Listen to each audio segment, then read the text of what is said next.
नमस्कार मित्रांनो, JSIT solution मध्ये आपले सर्वांचे स्वागत आहे. मित्रांनो, तुम्ही महाराष्ट्रातील कोणत्याही ड्रायव्हर भरतीची तयारी करत असू द्या, तुमच्यासाठी अतिशय उपयुक्त अशी प्रश्नमालिका आपली सुरू आहे. आणि सध्या लेटेस्ट मध्ये बॉम्बे हायकोर्टच्या विविध विभागांसाठी ड्रायव्हर भरती आलेली आहे. त्याचबरोबर बघा, महाराष्ट्र पोलीस मध्ये देखील सर्वात मोठी ड्रायव्हर भरती सुरू आहे आणि या ड्रायव्हर भरतीच्या अनुषंगानं आपली ही लेक्चर सिरीज सुरू आहे. त्याच्यातील पहिला प्रश्न मित्रांनो आजच्या लेक्चर मधला तुमच्या समोर आहे. याच्यामध्ये प्रश्न बघा काय आहे, वाहन चालवताना सर्वात महत्वाचा नियम कोणता आहे? बघा, ज्यावेळेला आपण गाडी चालवत असतो त्यावेळेला गाडी चालवत असताना आपल्याला सर्वात महत्वाचा नियम कोणता आहे विचारलेला आहे. आणि त्याच्यामध्ये वेग वाढवणे, ट्रॅफिकचे नियम पाळणे, हॉर्न वाजवणे आणि ओव्हरटेक करणे असे हे 4 ऑप्शन दिलेले आहेत. मित्रांनो, ऑप्शन व्यवस्थित वाचायचं आहे आणि तुमचं जे उत्तर आहे ते उत्तर कमेंट करायचं आहे. आणि करेक्ट उत्तर बघा काय आहे, ट्रॅफिकचे जे काही नियम असतात हे सर्व नियम आपल्याला वाहन चालवत असताना पाळावं लागत असतात. पुढचा प्रश्न मित्रांनो तुमच्या समोर आहे, दुचाकी चालवताना काय अनिवार्य आहे? बघा, अतिशय सोपा प्रश्न आहे की दुचाकी चालवत असताना आपल्याला काय अनिवार्य आहे? हातमोजे, हेल्मेट, टोपी आणि चष्मा. बरोबर आहे, तुम्ही करेक्ट उत्तर कमेंट केलेलं आहे. हेल्मेट आपल्याला दुचाकी चालवत असताना अनिवार्य आहे. पुढचा प्रश्न बघा काय आहे, लाल सिग्नलचा अर्थ काय आहे? बघा, लाल सिग्नलचा अर्थ काय आहे असं आपल्याला इथे विचारलेलं आहे. जा, हळू जावा, थांबा आणि ओव्हरटेक करा. अतिशय सोपा प्रश्न आहे आणि याचं करेक्ट आन्सर आहे थांबा. ज्या वेळेला आपल्याला लाल सिग्नल दिसत असतो त्यावेळेला आपल्याला काय करायचं असतं?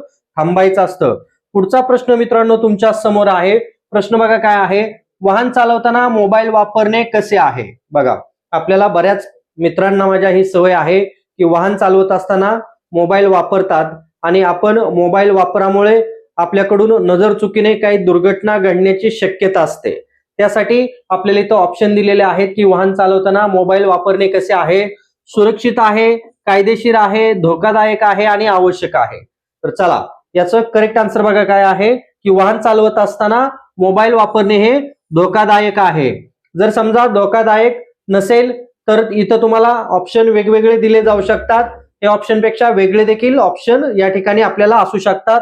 पुढचा प्रश्न बघा काय आहे, 4 चाकी वाहनात कोणते सुरक्षा साधन बंधनकारक आहे? बघा, 4 चाकी आपण वाहन चालवत असतो त्यावेळेला आपल्याला कोणतं सुरक्षा साधन वापरणं बंधनकारक आहे?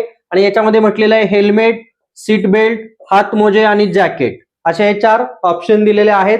आणि याचं करेक्ट ऑप्शन बघा काय आहे की सीट बेल्ट वापरणे आपल्याला 4 चाकी वाहनात सुरक्षासाठी बंधनकारक आहे. बघा, सीट बेल्ट नसेल तर आपल्याला फाईन देखील दिला जातो. तुम्हाला इथं विचारलं जाऊ शकतं की तुमच्याकडे जर सीट बेल्ट लावलेला नसेल तर आपल्यावरती किती फाईन आकारला जाऊ शकतो असं देखील आपल्याला परीक्षेमध्ये विचारलं जाऊ शकतं.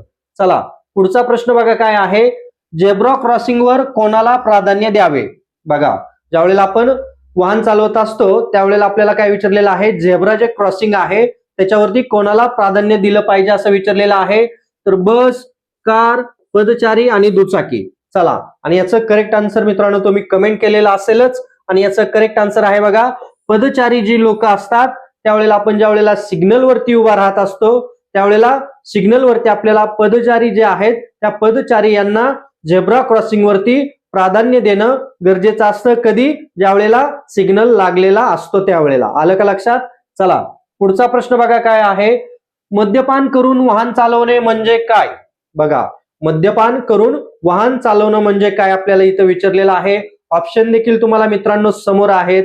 मित्रांनो, माझी तुम्हाला विनंती राहील, तुम्ही अजूनपर्यंत आपल्या चॅनलला लाईक, सबस्क्राईब आणि शेअर केलं नसेल तर प्लीज आपल्या चॅनलला लाईक करा, सबस्क्राईब करा आणि सगळ्यात महत्वाचं म्हणजे बेल आयकॉनचं बटन दाबायला विसरू नका. म्हणजे असेच माहितीपूर्ण नवनवीन व्हिडिओ सर्वात अगोदर तुमच्यापर्यंत येतील. आणि सगळ्यात महत्वाची गोष्ट म्हणजे तुम्हाला जर मित्रांनो याच्यापेक्षा आणखीन डिफिकल्ट ड्रायव्हर भरतीसाठी तांत्रिक प्रश्न हवे असतील तर आपली जी वेबसाईट आहे mtechsolu.com या वेबसाईट वरती तुम्ही जायचं आहे. त्या ठिकाणी तुम्हाला 500 पेक्षा अधिक तांत्रिक प्रश्नांची पीडीएफ मी तुम्हाला उपलब्ध करून दिलेली आहे. तिथून ती पीडीएफ तुम्ही घेऊ शकता. मित्रांनो, ती जी काही लिंक आहे तुम्हाला खरेदी करण्याची ती मी या व्हिडिओच्या डिस्क्रिप्शन बॉक्स मध्ये तुम्हाला लिंक दिलेली आहे. त्या लिंक वरती जाऊन तुम्ही ती पीडीएफ मिळवू शकता. तर बघा प्रश्न काय आहे, मद्यपान करून वाहन चालवणे म्हणजे काय? तर सुरक्षित आहे, सामान्य आहे, गुन्हा आहे आणि नियम आहे. बघा, मद्यपान करून वाहन चालवणे आपल्यासाठी कसं आहे आणि याचं करेक्ट आन्सर आहे बघा, गुन्हा आहे. मद्यपान करून वाहन चालवणं हा काय आहे, कायदेशीर गुन्हा आहे. त्याच्यानुसार आपल्यावरती जर आपण तसं ड्रिंक अँड ड्राईव्ह मध्ये सापडलो तर आपल्यावरती केस देखील होते. तुम्हाला इथं ड्रिंक अँड ड्राईव्हचा कलम काय आहे ते देखील तुम्हाला परीक्षेमध्ये विचारलं जाऊ शकतं. त्यामुळं ते कलम तुम्ही नीट लक्षात ठेवा. तुम्हाला ते कलम पाहिजे असेल तर आपल्या प्लेलिस्ट मध्ये जावा. ड्रायव्हर भरतीचे जे काही रूल्स, रेग्युलेशन आणि कलम आहेत त्याचा देखील व्हिडिओ तुम्हाला तिथं पाहायला मिळेल. पुढचा प्रश्न बघा काय आहे, वाहन चालवण्यापूर्वी कोणती गोष्ट तपासावी? बघा, ज्यावेळेला आपण वाहन घेऊन बाहेर जात असतो त्यावेळेला आपल्याला कोणती गोष्ट तपासावी असं इथे विचारलेलं आहे. रेडिओ, मोबाईल, ब्रेक आणि संगीत. काय चेक करणार आपण सगळे वाहन चालवत असतो त्यावेळेला करेक्ट आन्सर आहे ब्रेक. वाहन चालवत असताना आपल्याला ब्रेक व्यवस्थित आहे का नाही ते काळजीपूर्वक तपासणं अतिशय गरजेचं असतं. पुढचा प्रश्न मित्रांनो तुमच्या समोर आहे, रुग्णवाहिका दिसल्यास काय करावे? बघा, ज्यावेळेला आपण गाडी चालवत असतो त्यावेळेला आपल्याला जर रुग्णवाहिका दिसली तर आपण काय करावं असं आता इथं आपल्याला विचारलेलं आहे. दुर्लक्ष करावे, हॉर्न वाजवावा, रस्ता द्यावा आणि वेग वाढवावा. बघा, ही ड्रायव्हर भरती जी आहे ते मित्रांनो 10वी आणि 7वी वरती असल्यामुळं प्रश्नांची काठिण्य पातळी जी आहे ती कमी ठेवण्यात आलेली आहे. त्यामुळे अशा पद्धतीचे प्रश्न तुम्हाला येऊ शकतात. मित्रांनो, पाठीमागे सप्टेंबर मध्ये जी काही बॉम्बे हायकोर्टची ड्रायव्हर भरती झालेली होती त्याच्यामध्ये आपल्या लेक्चर मधले जसेच्या तसे 20 पैकी 17 प्रश्न आलेले होते. त्यामुळं या प्रश्नांचा त्या विद्यार्थ्यांना जास्तीत जास्त फायदा झालेला आहे. त्यामुळे आपली प्लेलिस्ट तुम्ही पूर्ण बघून जावा, तुम्हाला याचा निश्चित फायदा होणार आहे. रुग्णवाहिका दिसल्यास काय करावं आपल्याला विचारलेलं आहे आणि करेक्ट आन्सर आहे रस्ता द्यावा. पुढचा प्रश्न मित्रांनो आजच्या प्रश्न मालिकेतील 10वा प्रश्न. आपण 10 मिनिटांमध्ये 10 प्रश्न घेत असतो. तुमचा वेळ जास्त वाया जाऊ नये. तुम्ही गाडी चालवत असाल, तुमचा एक्सपिरियन्स असेल गाडी चालवण्याचा किंवा तुम्ही अन्य ठिकाणी जॉब करत असाल, तुमच्याकडे मित्रांनो मिळणारा वेळ हा कमी असतो. या कमी वेळामध्ये तुम्हाला जास्तीत जास्त फायदा व्हावा यासाठी मी 10-10 मिनिटाचे व्हिडिओ तयार करत असतो आणि आपल्यापर्यंत पोहोचवत असतो. त्यासाठी मित्रांनो चॅनलला लाईक, सबस्क्राईब आणि शेअर करायला विसरायचं नाही. कारण आपल्याला जॉब करून ज्या वेळेला आपण अशा चांगल्या भरतीची तयारी करत असतो त्यावेळेला आपल्याला मिळणारा वेळ देखील हा तेवढाच अमूल्य असतो. त्यासाठी अशा 10 प्रश्नांची ही लेक्चर सिरीज आपली सुरू असते. 7 ते 8 मिनिटांमध्ये आपण 10 प्रश्न या ठिकाणी कव्हर करत असतो. आजचा 10वा प्रश्न तुमच्या समोर आहे, वाहन चालवताना सुरक्षित अंतर ठेवणे का आवश्यक आहे? बघा, वाहन चालवत असताना आपल्याला सुरक्षित अंतर ठेवणं का गरजेचं आहे? काय माझ्या मित्रांना खूप घाणेरडी सवय असते मित्रांनो, की गाडी जी आहे ती गाडीला पाठीमागून एकदम चिटकून चालवत असतात. ट्रॅफिक मध्ये ज्या वेळेला किंवा घाटावरती गाडी चालवत असतो त्यावेळेला आपण समोरच्या गाडीला गाडी पाठीमागून आपली चिटकवलेली असते. मित्रांनो, समोरचा ड्रायव्हर कशा पद्धतीचा आहे आपल्याला माहित नसतं. त्या ड्रायव्हर करून जर गाडी अर्धा फूट जरी पाठीमागे सरकली तर आपल्या गाडीचे नुकसान होतं, समोरच्या गाडीचं नुकसान होत असतं.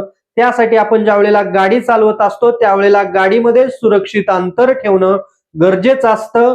हे काळजीपूर्वक लक्षात ठेवा मित्रांनो. आणि तुम्हाला इथं ऑप्शन दिलेले आहेत वेगासाठी, अपघात टाळण्यासाठी, इंधनासाठी आणि वेळ वाचवण्यासाठी. बघा, गाडी चिटकून चालवून काहीही फायदा नसतो आणि याचं करेक्ट आन्सर तुम्ही दिलेलं आहे मित्रांनो.